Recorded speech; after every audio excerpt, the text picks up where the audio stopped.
tayo magsisimula, subukin natin ang iyong kaalaman tungkol sa iyong pag-aaral.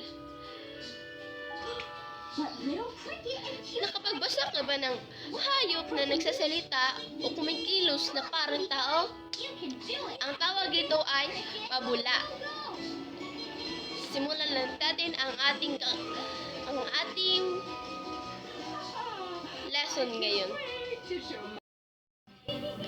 Pangbula, ang kwento ang pangunahing tauhan ay mga hayop na kumikilos o nagsasalita ng parang tao. Pangalawa, ang kwento nagsasalaysay ng mga pangyayari tungkol sa pangunahing tauhan. 3. Next pa impormasyon, naglahad ng mga impormasyon tungkol sa paksa. 4. Usapan, pag-uusap ng dalawa o higit pang tauhan tungkol sa ito. Meron tayong babasahin. Ang dagat, ang leon. Isang daga nakatuwa maglaro sa ibabaw ng isang natutulog na leon. Kanyang inakyat ang likuran ng leon at pagdating sa itaas ay nagpadus-dus siya sa ibabaw. Sa katuwa na hindi niya napansin na nagising ni leon.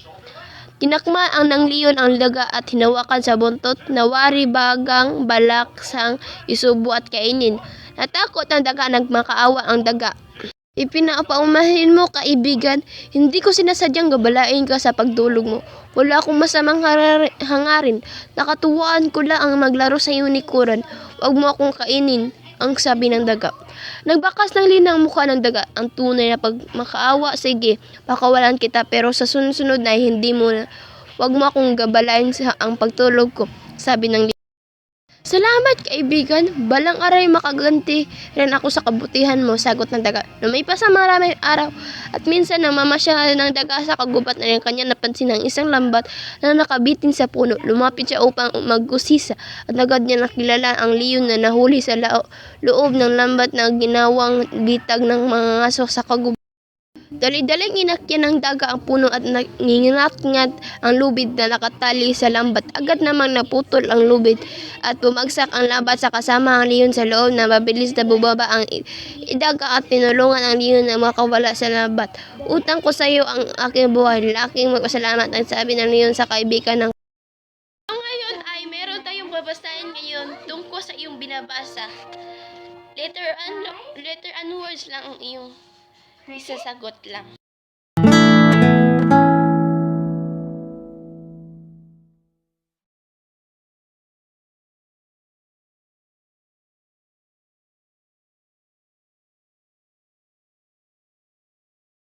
Meron pa tayong gagawin na susunod na hakbang na ating pagsusugutin na siuhuan na walang klase.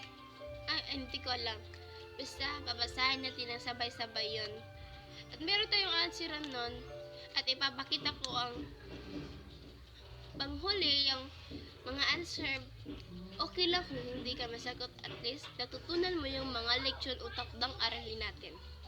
Thank you. Basahin nyo ang sihuan na laging wala sa klase. Go.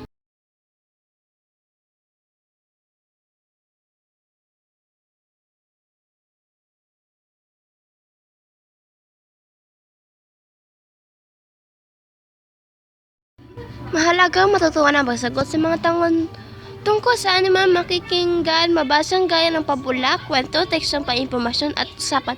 Dahil sa pamamagitan nito, maipakita ang pag-unawa rito. Example, ang sino ay sumasagot sa ngalan ng tao lamang. Halimbawa, sino ang batang tamad mag-aral ng kwento sa ating binasa?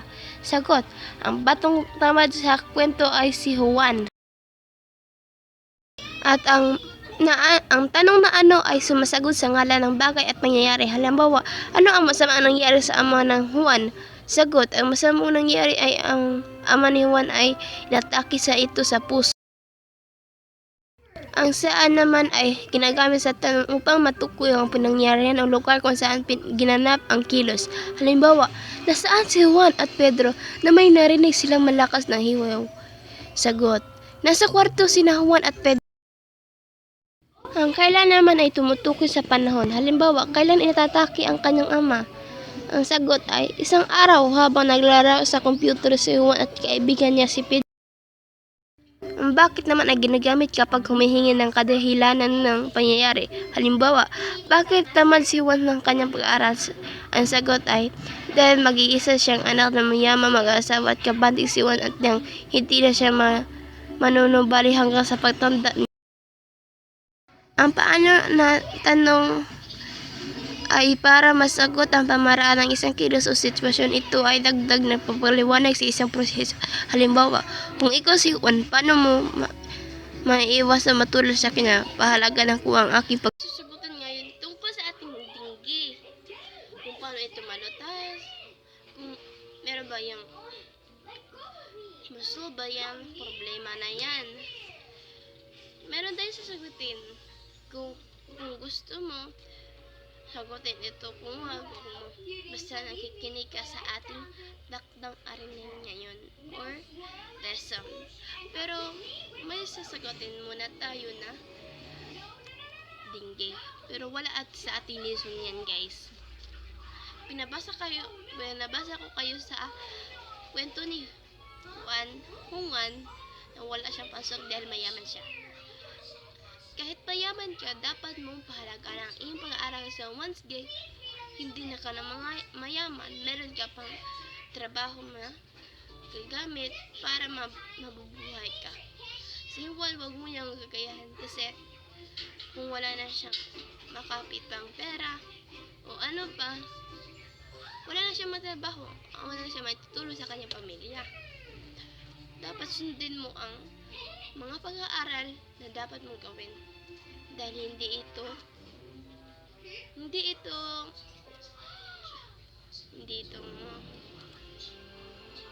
masama. Hindi ito na magawa mo. Dahil si Juan, lagi na itutupag ang cellphone, lagi nagbabakasyon, kahit may klase. Hindi dapat natin sundin yun. Kasi ang dapat natin sundin ay ang pag-aaral, wastong respeto sa inyong pamilya. At dapat mo rin pagtiwalaan ang iyong sarili na kaya mo. Huwag mo ganito yung sarili, hindi ko kaya yan. Kasi bugo ko. Ang lahat ng bata sinasabi yan. Ako nakikinig yan. Once I was a grade 5, yes. Sinabi ko hindi ko kaya sa sarili ko, pero abot ng first time na nag-graduate na, sabi ko kaya ko pala sarili ko. Sabihin mo na kaya mo, irresponsible mo ang sarili mo. Okay, so sagutin muna natin ang ating lesson at makinig kayo sa inyong pamilya. Huwag kayong magsasalita kahit ano. Ang kinagalagitan ng inyo ay tama. Hindi kayo nakikinig ng mabuti sa kanila. So, sagutin natin ang tanong.